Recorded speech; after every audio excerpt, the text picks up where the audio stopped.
Swerte nyo naman, Nay. Dami yung nauwi galing sa raffle ng Christmas party ng kumpanya nyo. Eh, lahat naman kaming empleyado may naiuwi. Mabait kasi yung bagong boss namin. Eto, binigay na rin sa amin yung Christmas bonus namin. Oh, bukas ha, mamimili tayo ng mga pang Noche Buena natin. Mahal. Pasensya ka na dito sa kinita ko sa maghapong pamamasada ng tricycle, ha? Hindi ko talaga kayang pantayan yung kinikita mo. Ano ka ba, mahal? Ang importante, pareho tayong kumakayod para sa pamilya natin. Hindi naman tayo nagpapaligsahan para palakihan ng kita. Oo nga. Okay. Pasok na lang. Nakita niyo? Tignan niyo, may mga bagong gamit na naman si Nancy, oh. Ano? Sinuswerte ka nga naman. Swerte, hindi swerte yan. Aba, ang tanungin mo, saan kinuha ni Nancy yung pinambili niya ng mga gamit na yan? Ano ibig mo sabihin ni Des? Aba, hindi na ako magtataka, ha? Siguro nilalandi-landi ni Nancy yung boss niya sa kumpanya, kaya ayan, nakakabili siya ng mga gamit niya kasi nga nanguhot-hot.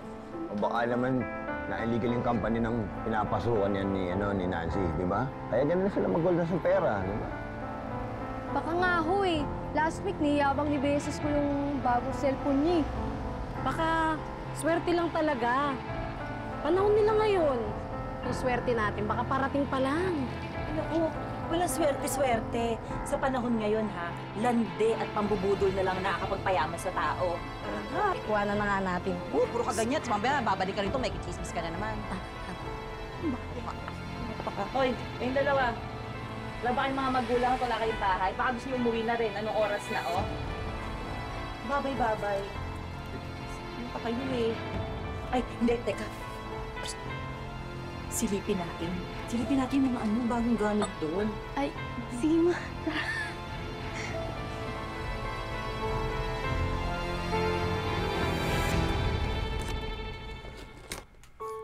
Mahal, may araw pa, sinisindihan mo na yan, ha? Para maramdaman na natin yung Pasko. Nayo? Oh, nagustuhan mo ba yung binili ko sa yung damit pang Opo. Pasko? Nakuha ko yan kasi sale. Ang ganda nga po oh. Thank you po. Welcome.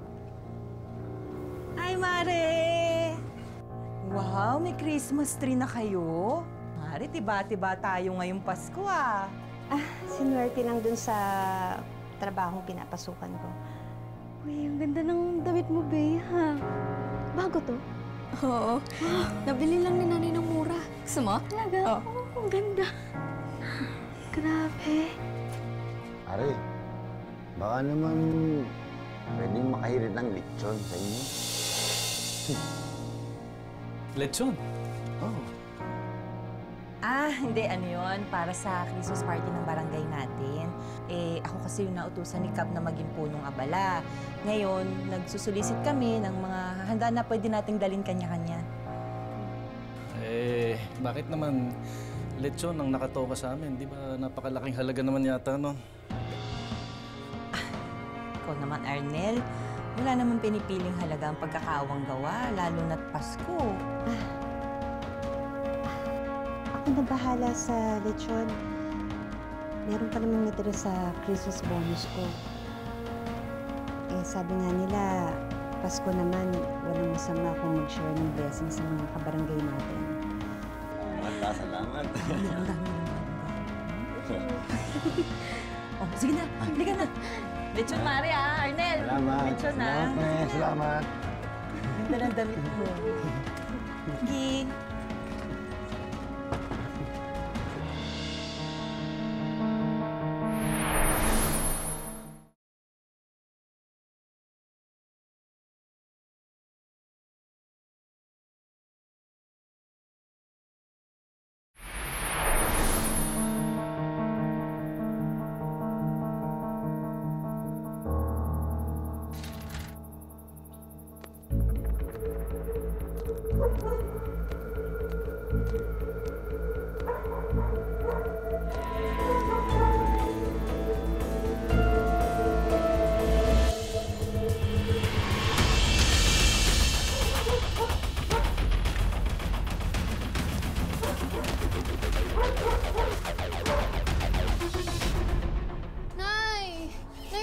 hindi ko makita yung pangpasko ko. Hindi ko makita. Wala dito.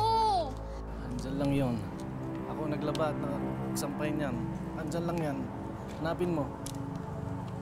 Baka naman may kumuha sa sampayan. Hayaan nyo na ho. Nay, tay. Marami pa naman po kong ibang damit. Ano bang nangyayari? Hindi kasi nawawala yung damit na binili ko kay Bea. Susutuin pa naman niya sa huling simbang gabi. Pero Mari, maiba ako ha. Kaya kami nagpunta pala dito kasi manghihiram sana kami ng gamit pang luto. Panluto? Oo. Di ba nung nakaraan nakita ko? Dito yung ayun yun, turbo broiler. Meron kang microwave oven. Tapos meron kang anong tawag yung isa? Pressure cooker. Hindi pa kasi namin nagagamit eh. Okay lang yun, Mari. Ano ka ba? At least mabinyagan na natin, di ba? Tsaka makita mo na rin kung may mga sira ba yan, kung gumagana ba. At least mapapapalitan mo pa. Sige. Pakisoli na lang pagkatapos yung gamitin. Oo naman. Sasoli ko kagad. Ikaw naman. Kunin ko na, Mari. Halika na, Mari. Dali ko. Ayun na natin. Alam mo ba, ngayon lang akong kakagamit. Oo. Ito, kunin ko na ito. Balikan na lang natin. Pasok mo agad sa loob ng bahay, ha? Yan. Mari, balikan ko na lang yung microwave, ha? Sige.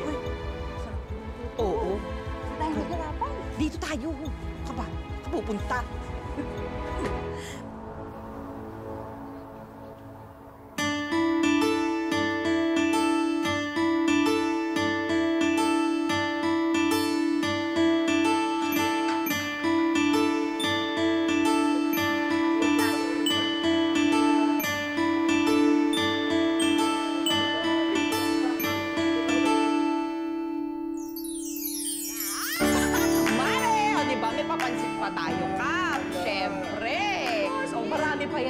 Abangan mo, ang dami naming hinanda dito. Siyempre, mga kabarangay natin, talaga namang nag-effort yung mga yan. At ang dami nating ulam, di ba?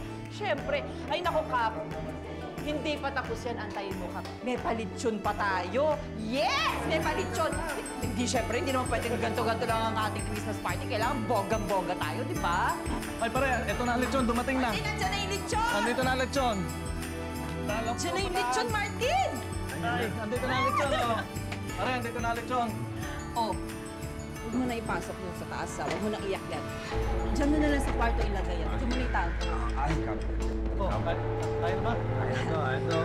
Pinapapasok ko lang kasi alam niyo naman pagkakaguluhan yan sa taas, di ba? Mamaya kurot-kurotin yan doon, pagkakaguluhan. Naku, dami-daming tao doon. Makukulit din mga kasamahan natin sa barangay, di ba? Yan, yun na yan dyan. Para marami makakain, sabay-sabay na lang tayo. Anong dala mo, Biring? Patingin nga. Des, pasensya na. Yan lang yung nakayanan namin. Kulang sa budget eh. Diyos ko naman, Biring. Ano ba naman yan? Kakaunti lang yung dala mong Shanghai. Sana man lang dinagdagan mo. Sa'yo lang kulang pa yan eh. Okay na yan, Bes. Alam mo, pag pinagsama-sama yung mga dala natin, marami na yan. Sakto na yan sa buong barangay. Daphne, yun yung nawawala akong damit Ikaw yung kumuha sa sampayan namin? Hoy, teka lang naman, Bea. Ano ang lagi? Kayo lang may karapatang bumili ng ganyang damit? Huwag ka naman basta-basta nagbibintang. Oo nga.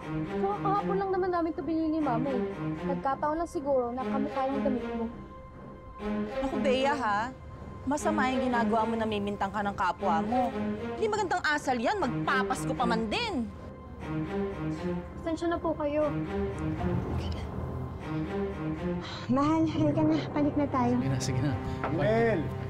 Tagay naman tayo dito, pare. Nagmaga parang ang dami. O hindi, tigilan mo yan. Alam mo, Arnel, marami pa kasi ako iuutos sa'yo eh. Mga monoblock, kailangan ko ng mga monoblock, ha? Dali mo kasi ito, kulang pa yung nadala mo kanina. Sige na, marami pang bisitang darating Oo, sige. Pare, tutulong muna ako. Ako naatasan na runner, ha? Bagay, pare. Yun lang naman ang bag mo eh. Sige na.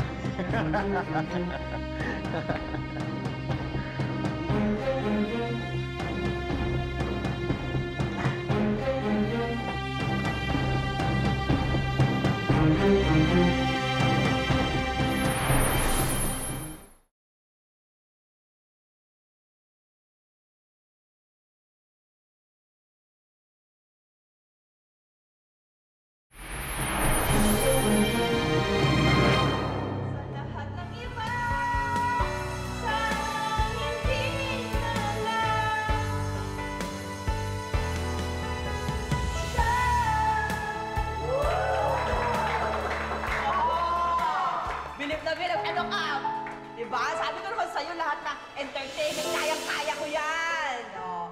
Sige, ano pang hinintay natin lahat? Alam ko naman gutom na kayo. Kaya naman, kain na na! Sige na, pila na, oh. Ito, plato. Sige na, Kuha na, kuha. Go, go. Sige na po. Sige na, pila. Sige, kain. Oh.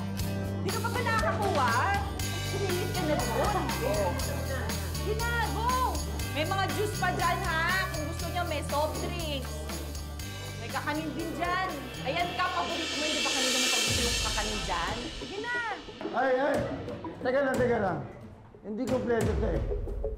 Nasaan yung lechon? Ilabas yung lechon! Saan nga? Ayun yun! Naglakad mag-isa yung lechon? Di ba wala sa opisina sa baba? Hindi, pinaakyat ko na yun kanina pa eh. Ha? Ano? Ilabas nyo kayo lechon! Asa yung lechon? Martin! Ilabas nyo!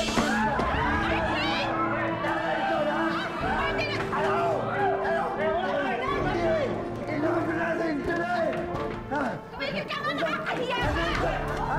Martin! John! Siap ya, dia. Anak!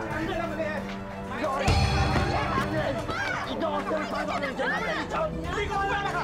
Sama ako sa Eden! Kumalma ka! Hoy, bakit pati ako, ha? Ang kapal naman ang mukha mo! Di ba kita ng dalawang mata mo na pinasok namin sa kwarto? Bakit pagpipinaan mo ako?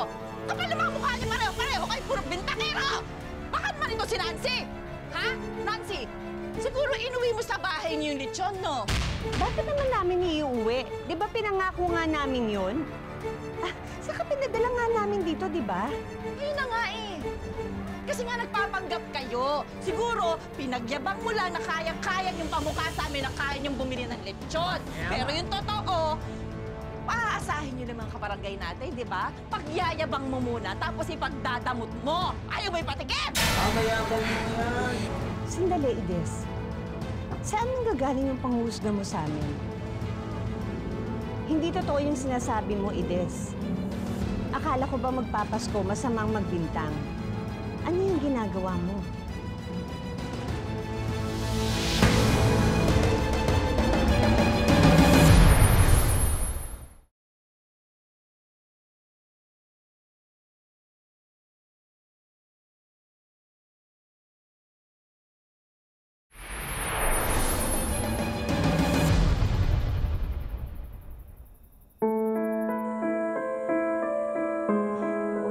Hayaang sirain ni Des, Martin at Daphne yung Pasko nating pamilya.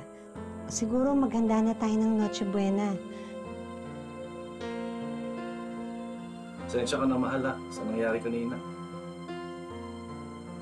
Pero sigurado akong si Des ang nagutos kay Martin na ipasok yung lechon sa CCTV room. Pagkatapos nun, hindi ko na alam kung ano nangyari. Alam ko, mahal. Huwag mo na alalahanin yun. Nay, bakit naman po kasi ganun si Aling Ides? Ang sakit niya magsalita. Wala na tayong magagawa. Labas na tayo sa ugali ng ibang tao, anak. Ang importante, itong pamilya natin. Wala naman tayong ginagawang masama. Ano ba ang halaga ng Pasko? Hindi ba itong pamilya natin?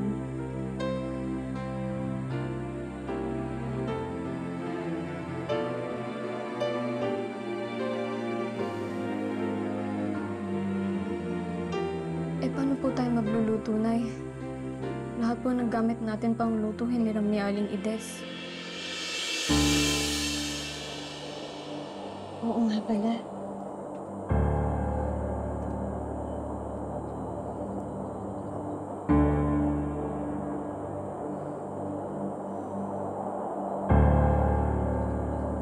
Nasaan na ba yung lechon na yan? Gusto ko nang tagtarin yan eh. Tigilan mo na yung kakainom mo, ha? Mamaya hindi ka umabot na Noche Buena. Noche Buena, wala naman tayong handa. Yun ang akala mo, nak. Oh, may sorpresa si Mama. Oh, kung nandito kayo para magpaliwanag tungkol doon sa nawawalang lechon, eh, mali kayo ng pinuntahan. Doon kayo sa barangay magpaliwanag. Wala kaming dapat ipaliwanag. Nagpunta kami dito para kunin na yung mga appliances na hiniram mo. Appliances? Oo. Ano nangyari sa gamit ko? Ano to? Bakit parang sira-sira na? OA mo naman? Siyempre, ginamit. Ano ka ba? Alam mo, ikaw, kung ayaw mo palang madumihan yung mga appliances na yan, di sana hindi mo na pinahiram sa akin. Umpisa pa lang. Eh, hindi ko alam kung nagdadamot ka o ano eh. Sana man lang iningatan mo. Nananadya ka ba? Ma! Ano ba? Ma, tingnan mo dito. Bakit? Ba't ang dulas dito sa kwarto ko? Parang nagmamantika. Ilusyon mo lang yan. Tumigil ka nga dyan. Matuto ka kasi maglinis ng kwarto mo eh. Nay! Tayo na dito! Nay, oh!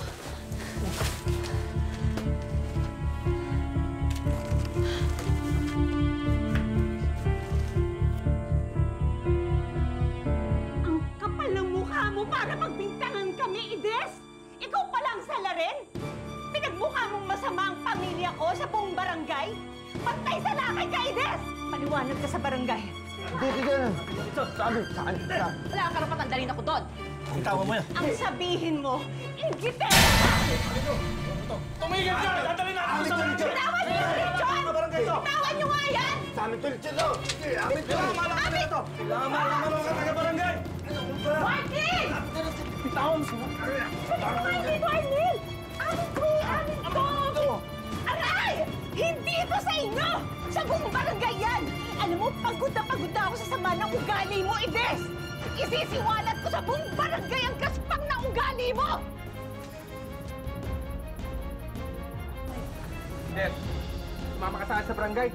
Ayoko ka! Kap, tama na, Kap. Pasko naman. Hayaan nyo na.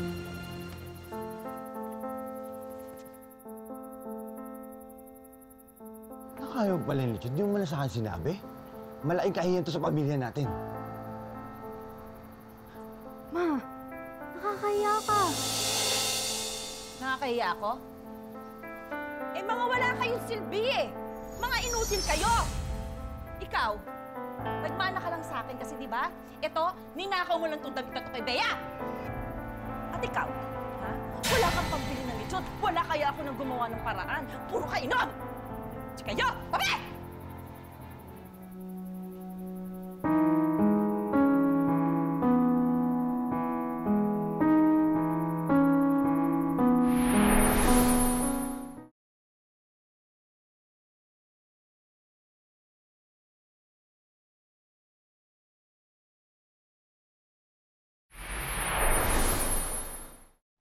Mamas ko po.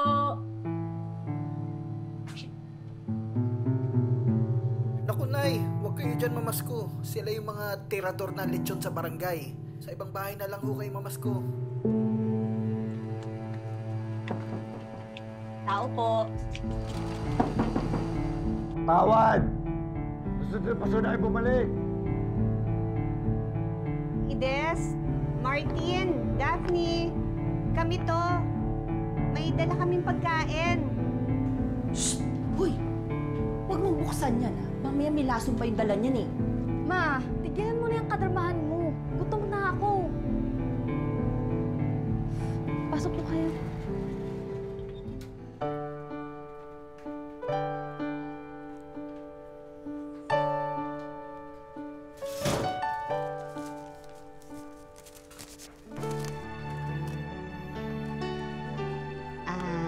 Hindi ko kasi magawang hindi magpatawad. Pasko pa naman.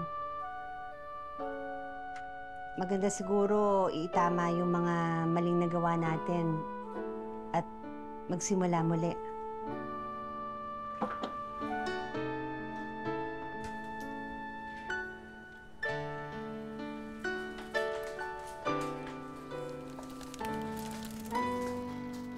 Kain kayo.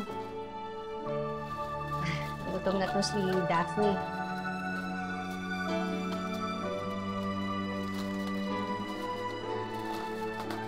sige. Kain na kayo.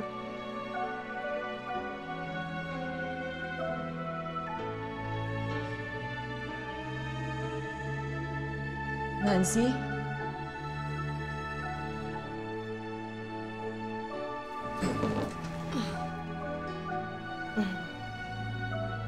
Sorry.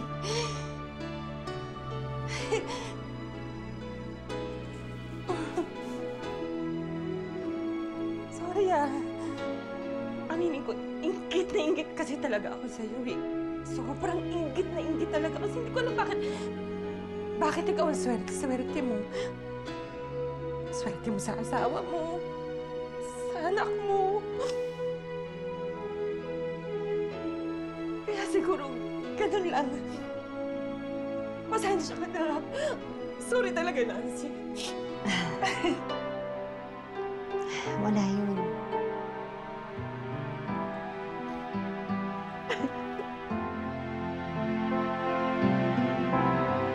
Sana ngayong Pasko na panahon ng pagpapatawad at pagbibigayan, lagi nating isapuso na huwag manlamang at mang-abuso. Lagi nating tatandaan na walang idudulot na maganda ang inggit sa iba. Simula po ngayong Sabado, may espesyal na karakter kaming isinama sa ating tampok na kwento. Siya po ang ating Mystery Wisher. Ang kwento ng kanyang buhay ay may hawig o pagkakatulad sa ating tampok na kwento. Nahulaan niyo na ba kung sino ang ating Mystery Wisher? Mga kapuso, oras na para kilalanin natin siya. Napanood niyo na siya kanina. Sino kaya siya? Tama kaya ang hula niyo?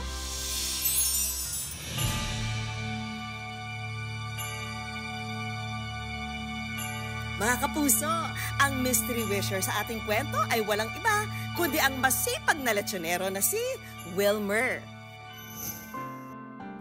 Taong 1999, pikit matang dinayo ni Wilmer ang Maynila mula sa kanilang bayan sa Masbate. Nahirapan ako sa probinsya nung lumalaki ng mga bata na nag-aaral na sila. Lumalaki din ang gastos, kaya hindi na kaya sa ganong trabaho, pangisda lang.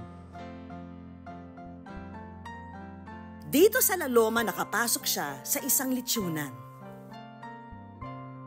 Mahirap ang buhay ng isang lechonero. Nariyan ang gigising ka ng madaling araw, magkakatay at maglilinis ng mahigit 10 baboy. Minsan po, sa sobrang puyat, pagod, hindi ko na malaya na nakatulog na pala. Na muntik na ako masubsub sa kawa. Pero kung natitiis ni Wilmer ang paulit-ulit niyang gawain sa araw-araw, kabaliktaran naman ito ang bigat ng pangulila niya sa kanyang mga mahal sa buhay. Nakakauwi ako sa probinsya isang bis lang sa isang taon. Minsan April, minsan June. Depende kung may ipon ako pamasahe. Hindi naman nagkamali si Wilmer dahil sa pagpupursigin niya, napagtapos niya ang kanyang 2 anak sa kolehiyo. Yung nakatapos yung 2 kong anak sa kolehiyo, sobrang tuwa ko talaga. Mahal na mahal ko po. Ngayon, sa simpleng kwarto na ipinagkaloob sa kanya ng amo sila tumutuloy kasama ang 2 sa kanyang anak. Patuloy na umaalalay si Wilmer sa mga anak niyang nagsisimulang tumayo sa sariling mga paa. Ang isa ko pong anak, bagong panganak po, may maliit. Tutulungan ko po siya sa pag-alaga. Alam ni Wilmer na sa dulo, matitikman niya rin ang matamis na tagumpay.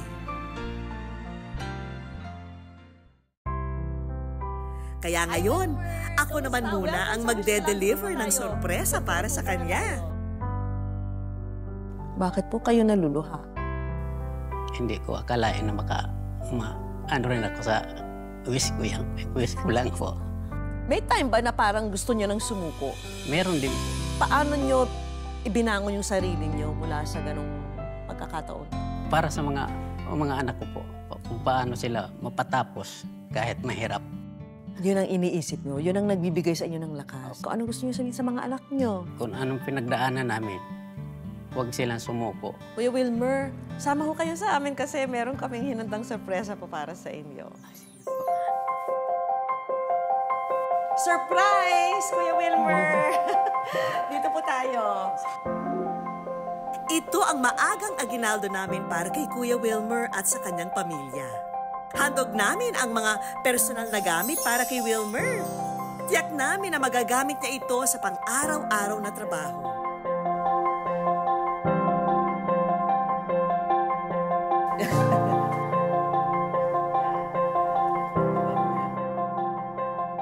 Sagot na rin namin ang pang-Noche Buena ng buong pamilya. At syempre, munting aginaldo mula sa aming programa. Maraming salamat talaga po. Sa inyong lahat po, sa GMA po, salamat sa wish ko lang po. Mga kapuso, lagi po nating tatandaan, hanggang hindi tayo napapagod, humiling at maniwala, hindi tayo mapapagod lumaban sa buhay. Para sa iba pang mga kwentong itinampok ng Wish Ko Lang, i-follow lang ang Facebook page ng Wish Ko Lang at GMA Public Affairs. Mag-subscribe na rin sa GMA Public Affairs YouTube channel. At sa mga gustong mapagkalooban ng kanilang natatanging hiling, sumulat lamang po sa amin, Kalakip, ang maikling kwento ng inyong buhay. Ako po si Vicky Morales at ito po ang Wish Ko Lang.